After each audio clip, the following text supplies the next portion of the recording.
All right. Episode number 7. Let's go. Musk had a shouting match with the other people in the cabinet. The What? stock market they do not like this kind of instability. This tariffs, one day Trump puts the tariffs on, the next day he takes it off. The next day he did it with Mexico and Canada. It's on, it's off. It's on, and then he Wait. He did it with Mexico and Canada. It's on. Did it's he say off. It's PepsiCo? on, and then The next day, he does it with Mexico and Canada. It's on, it's off. Yeah, I heard it's on, PepsiCo. and then he pulls it back at the last second, like he's delaying orgasm or something. There's now a 250% tariff on Canadian dairy products. What? Which, to be fair, Canadian cows have been taking the jobs of American cows. And then, this story, and a story that I feel is a tremendous threat to comedians, because you could never have a punchline stupider or funnier than the actual premise. I think Bill Maher is high right now. Censor Trump like 3 weeks to break up with Ukraine and Mexico and Canada, and yet Taylor Swift has the same boyfriend for over a year. John Roberts, of course, the head of the Supreme Court, is the one who gave him complete immunity last year. Whatever a president does, you can get away with it. It's not illegal. A Democratic Congressman, Al Green, not the tired of being a lone guy, and he was shaking his cane at the president, which I thought was an apt metaphor, a cane shaking for this Democratic Party. Lame.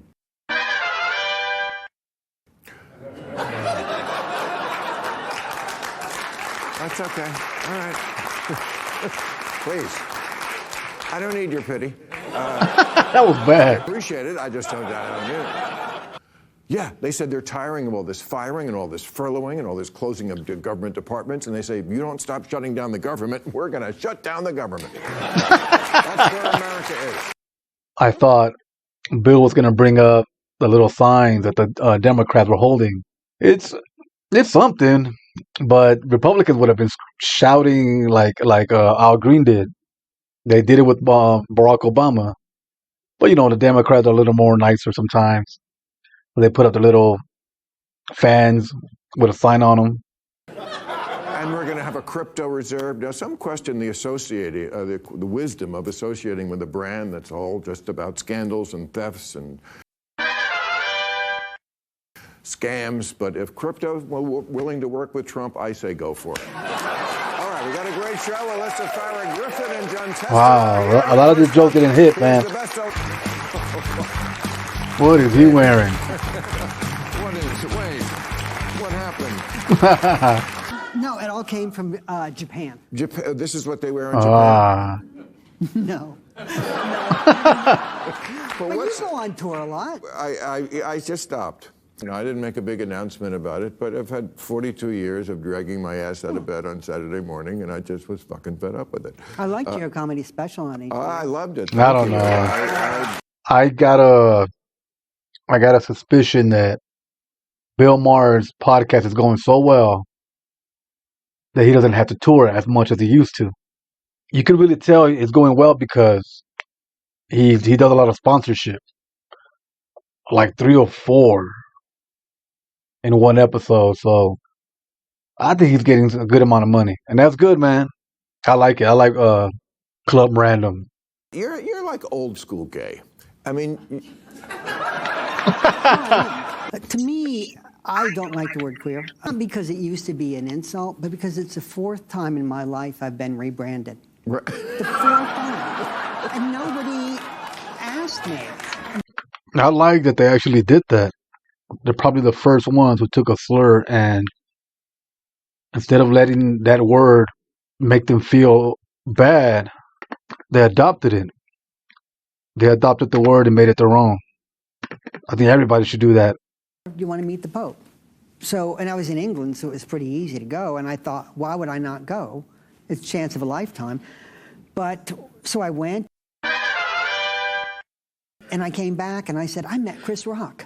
That's what Yeah.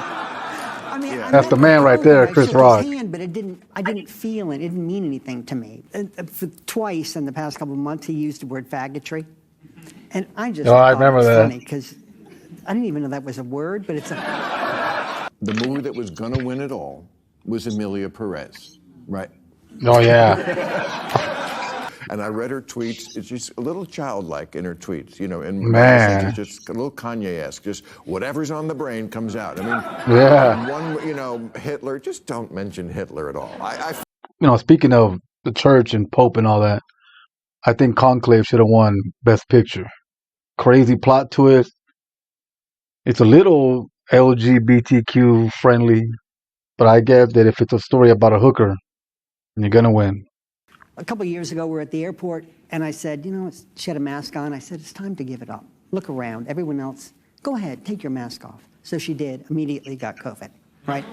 Oh. And she was the former communications director for President Trump and is currently Oh, co-host of Republican. ABC's The View, Alyssa Farah Griffin. So did you watch the speech on Tuesday night, the long 100-minute speech? Regrettably, but yes. Okay. Regrettably. All right, so Trump said some things that were not exactly true, and when I say not exactly, I mean not at all. He's not trying to reach the other side because he doesn't need to anymore. And he's not going to run again, wink, wink. Oh, hope not. I never heard a lot of solutions in that speech. And Never do. I don't know that he... To me, the telling line in the speech was when he said, I realize there is absolutely nothing I can say to make them happy or to make them stand or smile or applaud. It's all about love. He's a little boy who did not get enough love, I guess. And he wants to... Was really, really effective was him bringing out, he didn't bring him out, but he showed and he talked about the story about the little boy who wants to be a police officer. And they bullied him. That one was good. Good PR, I guess if you want to call it that. Where they made a mistake is they should have had a little fun. And they should have stood up. He said some things that I agreed with. He says they should have stood up and applauded and cheered and not sit down until they made him sit down for cheering. Trump is good at producing TV. If you didn't agree with the thing he said in that joint address to Congress, the shouting out of the kid with cancer, the highlighting terrorists that day, these moms who lost people, those will live online. People are going to see them. Yeah. It's going to resonate. It pulled my heartstrings, and I can't stand the guy. And Democrats didn't match his theater with equally compelling theater. Okay, maybe she's not a Republican. Political violence has absolutely no place in America, zero place. But is that real? So they couldn't stand There you go. for that. See? They couldn't applaud. If they don't do There's it, why place should the for Democrats do political it? Violence. Just because they didn't do it doesn't mean the Democrats shouldn't have. Yeah. Stand up when he says something right. Give him the applause. No. But that's just not where we are in this country. So here's the quote I thought That never works. was apropos. I forgot who said it. When they go low, we go high. No. That didn't work before. It's time to play their game, but don't go all the way crazy with it. Somewhere in the middle. Don't be cowardly like a lot of Democrats, a lot of Democratic politicians. And don't be a nutcase either, like the far right. There's a middle ground. People with like paddles. Oh, there's the cane dude. And then there's... There you go, a paddle. Here's our pussy hat uniform. And, auction signs. I mean, I like that one. John Fetterman called it a sad cavalcade of self-owns and unhinged petulance. I love him. Here's Jasmine Crockett, who is, I thought, a big leader in the Democratic Party. Her quote is, "This is a terrible nightmare. Somebody slap me and wake me the fuck up because I'm ready to get on with it." On with what? Would be my first question. And also, this is the way this is like how a podcaster talks or some shit. Fuck it, man. Can you imagine, I don't know, Obama saying, "Oh, man, dude, this shit is whack, and fuck it. Slap me.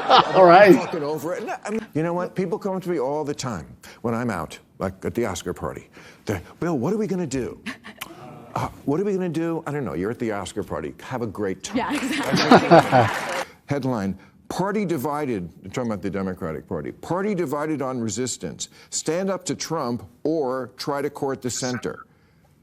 It's not an or. That is how you stand up to Trump. That's right. You court the center. There you go. That's what I'm saying. To the place where people are going to vote for you. Yeah. Yeah, you go to the place where the people are. But you couldn't hang on to your seat in Montana? Well, that's true because there was more people that voted against me than voted for me. Our governor. Did you see what happened this week with our governor? But he's got a new podcast. And he said, Newsom said the creative inspiration for his podcast came from Bill Maher. Oh, what? I'm just giving the news. So he's going to drink and smoke? He said, I had one meeting where people started going around the table with pronouns, and I said, what the hell? Why is this the biggest issue? Well, given like 2 weeks ago, it was the biggest issue for you, but I don't care. I don't care. You made the switch, and I love it. That's what I'm saying, is you made the switch. Good. Come on. Men shouldn't be playing in women's sports. That's a bunch of crap. Oh, another Democrat saying it. Yeah, good. It's just different. Yes, the WNBA, great. But if you played the Lakers, the score would be 100-3. Okay, so we kids can't. They shoot pretty well. They do. They do shoot pretty well. But the other guys are taller and stronger. And it's Luka and LeBron James. Okay, it's just let's just not go there, John. And the people that we traditionally didn't like Saudi Russia, Arabia and Russia, he likes. Yeah. So the government has decided they're going to have to do what governments have done over the years, most famously in World War II. They put out patriotic posters because you have to get the people on board. Oh, yeah. So would you like to see some of the new... Oh, my God. Watch out for Canada, the quiet, polite neighbor you never suspect. Trump's fans who bought his meme coin have lost $12 billion, I think. 80% of, because I've always said they call it a shit coin. They might actually have one called a shit cup because one of them it might. So he thinks the other countries that we're putting tariffs on pay for those tariffs when it's actually the American consumer that's going to pay for those tariffs. Yeah, somebody got to explain it to him, man. Everybody on this show says that. I think he knows that. I just think there's something about disruption that he likes, that he's comfortable in. Yeah, maybe. Maybe it's what I said at the beginning. He needs love. If he truly understands business, he should understand that tariffs aren't good for business. Okay? Yeah. The second thing is that I think Bill's right. He likes he likes to use it as a threat. I think Trump knows what tariffs really are and what they do. Maybe not at the beginning, but now he knows. I read somewhere that the majority of the American GDP has nothing to do with Mexico or Canada, but it's not like that for them. He knows little things to do to make people who are like loosely with him just kind of stick with him enough. Okay. All right. Thank you guys. Time for new rules. New rule. All right, new rule. Now that Tesla announced a recall of 380,000 vehicles for a steering issue after issuing previous recalls, someone must ask Elon, are you sure you're worried about the right employees not doing their jobs? New rule, the internet has to stop pretending there's a wrinkle cream that can turn back the clock this much. That much? Come on, if rubbing some cream into your face subtracted 20 years from your life, porn stars would look 10 years old. Thankfully, there is still one way for us to look at this and then see this. It's called Budweiser. Yeah. Beer goggles. New rule, someone must tell the man who got arrested for a second time for trying to have sex with a train seat. What? If you want to get off a train, just wait till the next stop. And the trying to have sex part, if you can't close the deal with the train seat in 10 minutes, you just have no game. New rule, before they built this uniquely shaped hotel in San Diego, they should have considered what it would look like on an exit map. Oh. If you get the order to evacuate, please study it before going down. A memo to Democrats, if you ever want to win an election again, the absolute most important first step is stop doing this. We gather in celebration of the Oscars on the ancestral lands of the Tongva, Tavium, and Chumash peoples, the traditional caretakers of this water and land. Yeah, I don't know if we're still saying cringe. But if we are, that's this. Yeah. I've said it before, I'll say it again. Either give the land back or shut the fuck up. But I doubt she drives to work in a canoe, scavenges for acorns, or lives in a dome house made of reeds and dried mud. That's Woody Harrelson. New Zealand, a modern, educated, technologically advanced country, they passed a law making a mountain a person. Oh my God. Because their indigenous people, the Maori, believe that mountains and rivers are their ancestors. If you follow that to its logical conclusion, means the mountain can get a driver's license, vote, or adopt a rescue dog. And you should see its dating profile. The Maori in pre-colonial times were like most indigenous people, quite warlike, frequently fighting other tribes, with the winners enslaving the losers and even eating them. Yeah, wow. Have the mountain tell you that story next time you get it drunk. The ancient lifestyle is available to you. You could live outside and forage for food and wash your clothes in a pond. We have that today. It's called being homeless, and it sucks. Yeah. It was no fun being alive before anesthetics or refrigeration or germ theory or the fork or FaceTime. Socks are great too.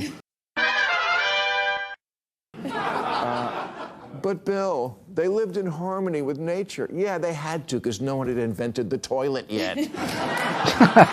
Where the peaceful, enlightened Mayans built a big ziggurat so they could literally make heads roll in order to appease the gods and make it rain.